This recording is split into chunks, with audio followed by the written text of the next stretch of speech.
Okay, so I was going to say welcome back, but hello again, as you're all still in your chairs.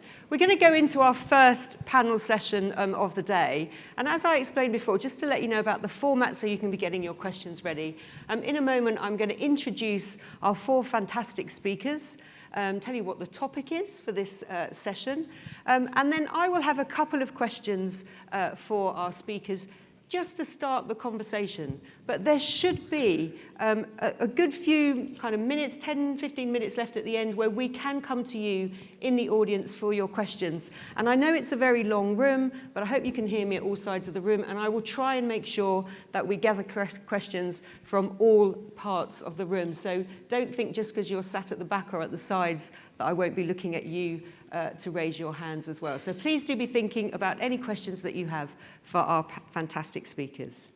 So in terms of our first session, the topic of this one, and it's already come up in the opening presentations that we've had, is really that about how do you deliver a better constituent experience? So how do we go from kind of those initial policy ideas, the policy development, right through the policy process to making sure that what's delivered at the end really does make that experience for the constituents, for the members of the public, a better experience. We have a really stellar panel with us here today, so I'm going to introduce in this order. So we've got Travis Moore, who is the founder and executive director of Tech Congress USA. Then we have Greg Gershman, who is the co-founder and CEO of Ad Hoc. We've got Christina Lang, who is the Chief Executive Officer of DigitalService Germany. Thank you for coming all the way over from Germany. And last but by no means least, we have Betsy Hawkings, who is a former fellow at the House Select Committee on the Modernization of Congress here in America. So I am going to kick off to all of you with a very general question, really, just for the audience. Could you just tell me a little bit more about your organization or the agency where you sit and kind of what you think in this context your current priorities are? So Travis, I will come to you first. Great. Well, wonderful to be with you all this morning in such a big room. Can I get a show of hands? Who remembers in 2018 when Mark Zuckerberg came to Congress and was asked about his business model? Good. Good number of hands. So we exist to solve for that. We recruit, train, and place computer scientists, engineers, and other technologists to come into Congress and serve as tech policy advisors to members of Congress on issues ranging from privacy, cybersecurity, artificial intelligence, and increasingly citizen experience in government. And our goal is to be a pipeline for tech expertise into the public sector. The good news about all of this is that Congress is a really small place. There are only 3,500 legislative staff in the entirety of the branch of government. Of those, about 600 touch tech policy. So our theory of the case is, and I see Megan Smith in the back over there. When Megan was in the White House, she does a much better job of explaining this than I do, but she had a theory of the case called TQ, that there should be a technologist at the table when policy is being designed and written. And that is our theory of the case as well. So we think the average table in Congress is about 10 people. So 1 of 10 of that 600 staff that touch tech policy should be a technologist. So our goal is to be a pipeline to get that to that number of 60. Fantastic. Already I've got questions for you, which I'll come back on later about the challenges of kind of that pipeline and everything. But thank you so much. I'll park my questions till the end. Greg, same question to you. Yeah, Greg Gershman, I'm the co-founder and CEO of Ad Hoc. We are a technology company working in government to help deliver people-centric services, help the government deliver people-centric services. We are very fortunate to work with healthcare.gov, medicare.gov, va.gov, other things like that. Earlier on in my career in government, I was fortunate enough to be part of the team that went in to rescue healthcare.gov when it launched, talking about calling back to moments in the past. That was learned a lot through that experience, and coming out of that, I think what we really saw, myself and my co-founder, is that there was one element of the equation that was really missing, which was experience in how to build these public-facing digital services that required high scale and high usability, navigating people through a very complex process that had a tremendous impact on their lives. And so we had a theory about how to solve that, which was, we were both software engineers working in the private sector for most of our careers, and so, how can we bring that kind of experience to bear in government, in a way that helps really scale the impact. So that's kind of what we focus on here is, number one, helping the agencies, but, if we get into the discussion a little bit more, I think we've really come to view a lot of this as a people and experience problem, and so. We just try and bring great people to problems that have maybe a different kind of perspective or experience than is typically at the table. We do that with our teams. Another thing I'm very proud of is I think it's just about 50 former ad hoc employees are now public servants. Went on to work in the government, and so it is a very shared effort. The more people we can bring, motivated and with experience to solve the problems, the better. That's really interesting. I think sometimes when people come in from outside, they realize how interesting the work is and how fulfilling the work is and kind of never leave then the public sector. Really interesting. Christina, over to you. I think I can relate to that a lot. My name is Christina. I founded and I run the German DigitalService. We are a government internal delivery unit, but with similar talent. We've existed for 4 years now. So I'm always impressed when I come to the US or the UK or other countries and I see how developed and diversified your thinking around digital talent, delivery, human-centered design already is. In Germany, this is still, I'd say we are 5 to 8 years behind. We started supporting on the federal level ministries in their product delivery efforts. And probably what's most relevant for this discussion is that we realized many of the guidelines that we had to deal with were already set in the policy, in the legislation that we wanted to deliver upon. So with the responsible ministry in Germany that owns all the legislative processes and how law is being done in Germany, we started to develop a digital readiness check and a tool, a framework that helps decision makers, policy makers to think about human-centered design, what's necessary to deliver a great digital product based on this regulation already in the lawmaking process. And we've been iterating on that, and we have been supporting policymaking teams in the past year in using this framework, these tools, and probably we can talk a bit more about that in the minutes to come. Thanks, Christina. And again, I think it certainly was surprising to me the first time I spoke with you that I would have thought Germany would be kind of one of the most advanced on this, so it's quite interesting. So maybe we can get into that, not stereotyping or anything, but we could maybe get into that as well. Betsy, over to you. Sure. So the Select Committee on the Modernization of Congress was a limited term committee that existed for 2 Congresses, 4 years. It was unique in that it was made up of 6 Republicans and 6 Democrats, which even members of both parties, and made 202 recommendations on ways to improve the functioning of Congress for the American people. 200 of those were reported out unanimously, which, if you follow the way Congress works at all, that's rare. And I worked as a fellow on that committee. What led me to that, though, and what I would just like to stress briefly, is that I worked as a chief of staff for 25 years to 4 different members of Congress, all of whom were Republicans that represented majority Democratic districts, which also used to be a thing. Which, I'm not a unicorn. What was important about that was the degree of constituent service and constituent communication that they worked to provide, and how that led to trust in government. And certainly when I started that work, there were not the challenges of digital service and the challenges of cybersecurity that you all are facing, but there was the challenge of constituent service. And some of the best advice that I ever got was someone who said, don't leave the office without every call returned, no matter how late at night it was.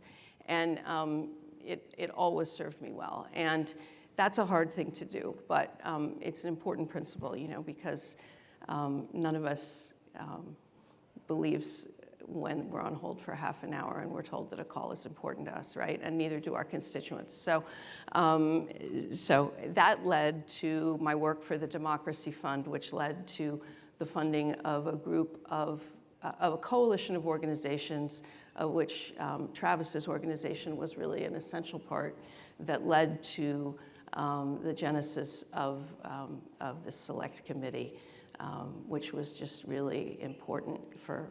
It came from the outside. Congress was never going to modernize itself, and the House was never going to modernize itself, and the Senate, we're still waiting. So, this was really an effort that came from the outside, from outside organizations, really constituents, and so we'll talk more about that. Brilliant. Thanks, Betsy. I mean, really interesting too, because we've mentioned the importance of working together and collaborating across sectors, across departments, across countries, and also, as you're saying, you can get great results if you work across political boundaries as well, come together, and also I think you've brought in some really important factors around trust. How do you build trust with the citizen, and their personal experience of dealing with a public service is really, really important, how you communicate and build that trust. So lots of interesting issues already. I've got one more question I'm going to put to our panel, and then I'm coming over to you. So no pressure, but I want lots of questions from the audience in our first panel. But picking up on everything that you've said there, I think from all of your personal experiences, I can see there are factors that probably you would like kind of barriers maybe in place to some speeding up the pace of kind of transformation.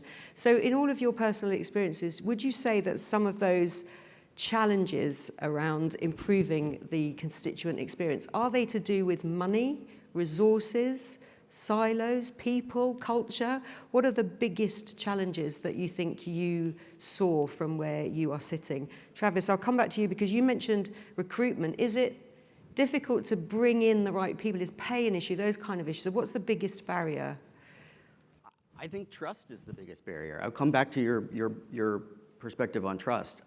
Congress is an increasingly distrustful institution. People don't trust Congress. Congress doesn't trust other people. And so the reason our Theory of Change is a fellowship program is because we need to get people in the building, and they spend the first half of their fellowship building trust, and then they can deliver. And I think that this is true for this community as well. Building relationships with these legislators and legislative staff is essential. Early in the Biden administration, the administration asked for $10 billion in modernizing government tech funds. That came to the House in a Democratic House, and they looked at that this was COVID relief, and they said, what does this have to do with COVID relief? Unemployment benefits, SNAP modernization, PPP loans, emergency rental assistance. These are all predicated on digital delivery. But the relationships weren't there. So in fact, the House stripped out the entirety of the money. The Senate put $1 billion back in. But that's a place where, on the outside, there weren't the relationships and there wasn't the trust to explain why this was an important use of funds. Yeah, and then you're really vulnerable to political cycles, aren't you, and changes in kind of political leadership. Thank you. And Greg's, Betsy. If I could just add, though, but once those relationships are there, the capacity also has to be there to make the change, right? And so, I mean, you can have the relationships, but if you don't have the capacity, and I think one of the things that happened as a result of those relationships being built up is then, you're able to make some of the changes, such as now we have the House DigitalService as a result of some of of the work of the Modernization Committee. So the work can be ongoing, So it's a virtuous circle you get. Hopefully, semi-virtuous, right? I mean, the fight continues, right? But there is some capacity there that slowly is being built up. And Greg, similarly, in terms of the barriers, I mean, you mentioned the work that you do with different agencies in terms of kind of giving them support on their own kind of transformation programs. Do they welcome that support? Or for them, are there also serious questions about how much is this going to cost? Are we able to do this? Yeah, well, I think it very much depends, agency to agency. Every agency has its own culture and their own, I'd say, funding is different, all sorts of different things like that. But I think where we've seen it be most readily embraced is where there is a good partnership between people on the inside of government, that have that awareness and can help chart that vision for where it is that we need to go, and also be able to work with if it's necessary, work with people outside of government who can support that and who can bridge the gap. Trust there is also I think very important. Funding is also very important. Anytime there is a new bill that comes out that has something about digital or customer experience or something like that, the first thing I search for is like how much funding is associated with it, and it's unfortunately usually not missing from those bills. But yeah, I think that I think all of those things, the trust side on the legislative side is one I don't have as much visibility into, but that boils down to funding, which then impacts people, which then impacts the technology that you're going to have. So I think they're all really related, and I think the approach is where can we with the resources that we have and the things that we have access to, how can we put together something to make something happen? Yeah, thanks, Greg. So, Christina, coming back to the fact that you yourself said, you're looking to others because you're kind of eight or so years behind. How come? Why are you in that situation? Is it bureaucracy? You said there's legislation maybe in place that needs to be changed to be able to do some of this. So what do you see as being the biggest barriers? So when you started listing possible barriers, I was thinking all of the above. And that's part of the challenge, right? And they influence each other, they build on each other. So in a sense, I think, now speaking for the German context, our government operating system is 150 years old, was revisited after the Second World War. It's very rigid. It has certain parameters that were supposed to ensure good running of government in an analog age. Mm-hmm. And now we're trying to modernize our tech infrastructure, to change the way government delivers services in a digital age to its constituents, to its companies. But at least in Germany, we have very limited options and also political capital behind changing that system. Because it's, in essence, at least in Germany, it's not a party political objective, because everybody needs democratic, this is basically the fundament our democracy runs on, but at the same time it's a little bit taken for granted and so established that nobody really puts a bold vision behind how should a government be run in the 21st century. And I'm super interested in what your work came towards and what you were able to change. Because how we approach it now in Germany is, I think you're right, it starts with the people. Mm. To try and get in somewhere with new mindsets, with new skills, to show what's possible, change through delivery, and then to think about how can we scale this? How can we influence political decision makers, executive members of the government, and show them where is the current status quo hindering the way we want to work, the way we want to deliver services, and what is a good alternative scenario. And then at some point, hopefully we can get to this being the new standard, not digital only, but digital by default. I've heard that yesterday a couple of times, that this is also a vision that the US government has set for itself, but it's a long and tedious way to get there. I think that's fascinating, because actually I listed a whole load of challenges and barriers, but what you're saying is maybe you haven't actually done the vision piece and the strategy first, and you need that piece for then all of those other things to slot into place. Really interesting. Betsy, did you want to add anything on barriers? Sure. Well, I mean, never underestimate, the importance of just entropy, right? I mean, just being stuck in place, and Congress is really good at that. Yeah. I was told that we weren't going to be political when we come to America, so I'm like, Well, I mean, I say that, I love the institution, but, if if there's not the impetus to change it, and if there's not just a groundswell within the institution itself to change it, there has to be a constituency within the institution, and generally there will be a constituency within the institution for one of two reasons. Either there's a constituency outside the institution that is creating the constituency among the members within, within the institution, right? Their constituents are saying, we want to see this change. Or the members themselves have become so fed up that they are willing to pick up the water and carry it. And I think in the case of the Modernization Committee, it was a little bit of both. There were outside groups who were willing to say, you can, there is this mechanism, you can do this thing, and then there were a group of members who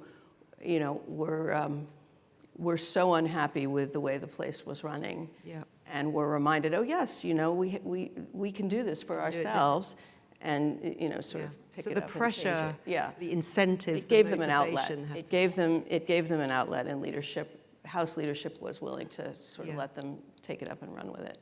Fabulous. Thank you, all of you. Really interesting points there and lots of food for thought. I am going to come over to the audience. We've got 10 minutes for our questions. Who would like to ask the first question? Yes. Lady over here. Could you say who you are and where you're from? Thank you. No, we can't. No. We got another microphone in the room, that one, or switch. That one. I think it's voice. I can project. You project and I will project it back. My name is Judy Cohen-Stevens. I work at the Fogarty International Center at NIH. Thank you all for being here. My question was, how do you ensure people who can't access things digitally are not left behind? Yeah. So there we go. Go. I'll start over. Judy Cohen-Stevens from the Fogarty International Center at NIH. And my question was, how do you ensure people who can't access things digitally, can't say that word, aren't left behind because like other abled people, economic reasons, et cetera, et cetera. Thank you. That's a really good question. Thank you, Judy. So how do we make sure we don't have a new digitally excluded group? So technology can help include more people, but it can also exclude people. I'm going to shift the order. We're going to go backwards. So Betsy, I'll start with you. It's a really important point, and it's an issue that, for example, when I was a chief, but this actually gets to the modernization point. When I was a chief, one of the things that we wrestled with freshman offices was that sometimes it could take weeks for the district offices to get set up if you hadn't been around too long, and you didn't know who to call to get those phone lines set up before the member and you didn't know how to get the lease approved ahead of time. There were tricks to the trade. To your point, so that those constituents had a place to call and to get the TDD line set up and so on and so forth, right? And some of our recommendations of the Modernization Committee begin to get at doing some assessments to get at some of those issues because the Congress is behind on a number of those issues. Thanks. Judy, I love this question as well because in the UK we've got lots of services online now, digitally, but my parents don't know how to access them, so I have to help them access, and they're not, terrible with technology. So there's also an issue, a kind of generation thing as well, I think. So the answer is members' offices need to be stood up more quickly, and the House has to be better at that, and also the House has to be more accessible, and there are a couple of recommendations along those lines as well. Yeah. Thanks. Christina, your thoughts on this? Yeah, so mainly two thoughts. First one is, at the moment, at least in Germany, the government is trying to add another channel to its delivery logic. We won't get rid of offices or like phone calls anytime soon. But to be very honest, what we currently have in Berlin is you can't register as if you move there, because I think appointments are only available 2 months in advance, and they're always immediately booked out, 8 a.m. in the morning, because the whole administrative system in the city is so overrun and overworked. And being able to shift 70–80% of the volume into a digital channel, maybe even partly automated, enables and frees up public servants to help those who need the help, who want to meet them in person, or who have like not the standard case. And the second thought is, actually one of the first products we built was a tax declaration for elderly people, for pensioners, for people not working anymore. And we cut down the PDF, it was a PDF also, but the form in such a way that they reported back to us. It's actually much easier for them to fill out the digital form than the paper-based one. And they were super, and like the whole layout of the website was tested and iterated and developed with them. So it looked a little bit different to very modern websites, but it worked for them. And they were actually quite happy that they didn't have to get out of the house to file their tax report for the first time as a pensioner. So I think to take that a little bit broader, digitalization also enables us to reach people, like if we have great accessibility, who we couldn't reach through the means that we have at the moment, better than before. Thanks. I just want to make, because we're running out of time, so I want to make sure we get the microphone to the next person. Who would like to ask the next? Yes, so I think the gentleman down the front here, and then I will make sure we come to all sides in the next session. But if you just, did Greg or Travis, before we go to the next question, is that all right? We move on. Okay, thank you. Thank you. Jordan Casper, I'm with the Department of Homeland Security, but former U.S. Digital Service. I'm one of those private industry people that came into government to help make it better and stayed in for a while. But all of you have mentioned difficulty with having the tech talent in government to affect change, but none of you have actually talked about how we actually get the people in, because the fact is, I'm trying to do this right now, and there's pay issues, there's antiquated hiring process issues, there's categorization of employee issues, there's recruiting issues. So what are you suggesting that we do to help get people into government? Thank you. I'm going to put this back to Travis because he dodged it earlier when I asked him about it earlier. So Travis and then Reg. I have strong opinions here. There is a massive gap in the intellectual infrastructure here in DC. There is not an organization, there's not a think tank, there's not an advocacy organization, and I think we need both, that is thinking about what the policy agenda for talent or for like government modernization writ large should be. There's no one going to Congress and saying, we need to fix this thing or that thing. I mean, partnership in public service does some of it, but there is a need for an institution in Washington that is thinking exactly about those problems, and someone should build it. Thanks, Travis. Actually, I think everybody wants to come in. So Greg, then Betsy, and then Christina. Yeah, a great question. I will say that there definitely needs to be fixes to the system. We need to, especially in technology, create a better value proposition for public service. If you think about the current value proposition of public service vis-a-vis the market, it was really kind of created in like the 1950s, right? And like the economy, the market, the workforce has just drastically changed. It's totally different. I mean, very few people stay at one place for their entire career. And when you have a set of benefits and all those kinds of things that are geared towards that, and then you have other, the market has just moved on. It creates a lot of, a lot of challenges. So I think that there's definitely has to be work that Congress can do to change those things better, invest in it, those kinds of things. I will say something that I have seen work is again, like, it's very hard as government to hire. It's very hard to hire. I mean, hiring is a very inaccurate, kind of thing. It's very hard to get it right, and building a team is very challenging. Government currently isn't really set up to do that very well. And so, again, I'm very proud of the fact that many of the former people that have worked for my company, for Ad Hoc, have gone on to join the government and become public servants. And so I think, utilizing strategies where, it's not just, how are we getting people directly into government, but how can we, build an ecosystem of people that have knowledge and experience and understanding about what the challenges are. I worked in the private sector for most of my career. It's very different, and it's not for everyone. And so, creating those pathways for people that's kind of like a glide path that gets you into government, understanding what it's like, what are the things that you're going to have to deal with that you don't have to deal with when you're in the tech world, and weeding out the people who that's not for, and finding the people who really that is their passion, that is the thing that they want to dedicate their career to, I think is a great way to do that. I've seen agencies be very successful at that. Thanks, Greg. Christina, you wanted to come in. Yeah, because it relates back to the point that I made earlier. I think in various countries we've seen that these digital service units have been established. They are like a little haven for people who come with a very different skill set, but often for just a limited period.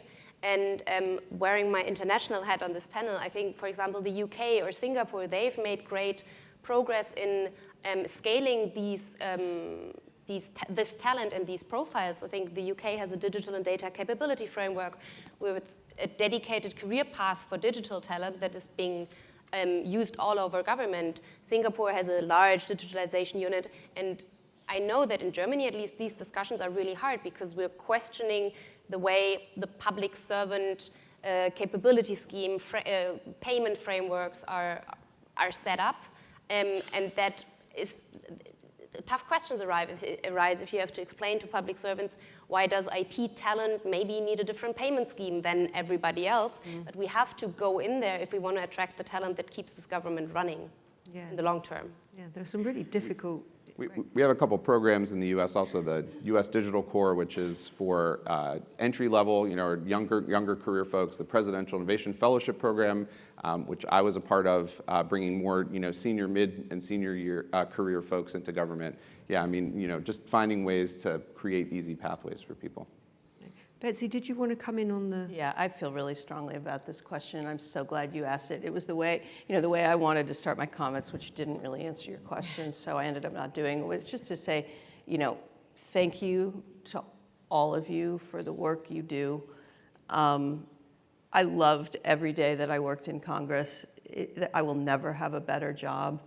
You have the ability every day to pick up the phone or do whatever and help somebody and change their life. But you don't do the work to get wealthy, and neither do you. And the problem is that the institution does not stand up for itself, and that's because of a set of incentives that they have essentially, political incentives that have been created to run the institution down, right? And members don't pay themselves enough, and therefore the staff don't pay themselves enough. And it used to be, prior to the Modernization Committee, that there was a woman in the clerk's office who we would joke did the work of 10 people. Now I think she does the work of only the digital, she leads digital innovation for the clerk's office. Now she probably only does the work of 3 or 4 people because they're, the budget there has been increased. But she's incredibly overworked, and she loves her job, fortunately, but at some point she'll retire, and I don't know how we'll replace her, because I don't know that we'll find someone who is as good as she and as talented as she. I worry that she's irreplaceable. So, I actually, as I was waiting for my 5 hours late United flight last night, I finished yet another proposal for a communications program to try to change those incentives, to try to help the institution shift a little, to stand up just a little bit more, to pay itself a little bit more, so that there can be, I'm beating against the wind, but that's what has to change. You're absolutely right. So we need change. We definitely need change. We've got, yes, gentleman right in the corner at the back, but we've got 2 minutes to answer this question, so I'm going to ask our speakers to be very quick in their replies. Yeah. Okay, hello. Hi. So I'm from Prince George's County. We have a new customer experience team. My question goes to Betsy or Ms. Hawkins. I noticed that you mentioned a lot about the importance of working with constituents and change. It seems like you're a change agent. So my question for you is, like, you know, during your time as a fellow, like, what are some examples that you've seen, like, working with either like constituent groups or advocacy groups? And also the representative from Germany, I thought it was interesting that you talked about how the effects of World War I are still affecting Germany, and it impacts, you know, your digital modernization. Thank you. I think we'll take the first one, if that's right, Christina. I think, don't mention the war. We'll take the first one. So if we could, if we could just do your experience of kind of working with constituent groups. Well, yeah, so there was some really low-hanging fruit. I'm not sure if that's what you're getting at, but I mean, you know, there were some issues. We started with what could we change inside the institution to help the institution work better for the members. And if the institution could work better for the members, then we could change some of the externally facing things. So for example, a scheduling deconfliction tool so that members didn't have always 3 hearings at the same time. You know, seems like high schools do it all over America, right? Maybe Congress could do it too. You know, this is not hard. And still they're working on that. You know, a really big thing seems to be the processing of flags, because that's a really popular thing for constituents. But also, I mean, a bigger thing is tracking, and I think this is actually very important, anonymizing and tracking constituent casework so that Congress as a whole can have a better idea of the types of cases that are coming in. So for example, if a certain type of Social Security problem starts to arise, not who it is, or even necessarily where it is, but you know, a certain type of problem is arising across the country, members can see, oh my gosh, this is happening, and maybe it's easier for this member and this member to collaborate on that solution. We're out of time, I'm afraid, but thank you so much. And I hope that answers your question. I think that if issue it doesn't, come find me. Linking up data is probably going to be another issue that comes out. Thank you so much. Thank you so much to our panel. Please join me in giving a warm round of applause to Travis, Betsy, Greg, and Christina. And hopefully you will be around if people do have questions in the refreshment break. But if you would like to leave the stage, thank you so much, and we will move on to our next session. Thank you so very much. It was fantastic. Thank you.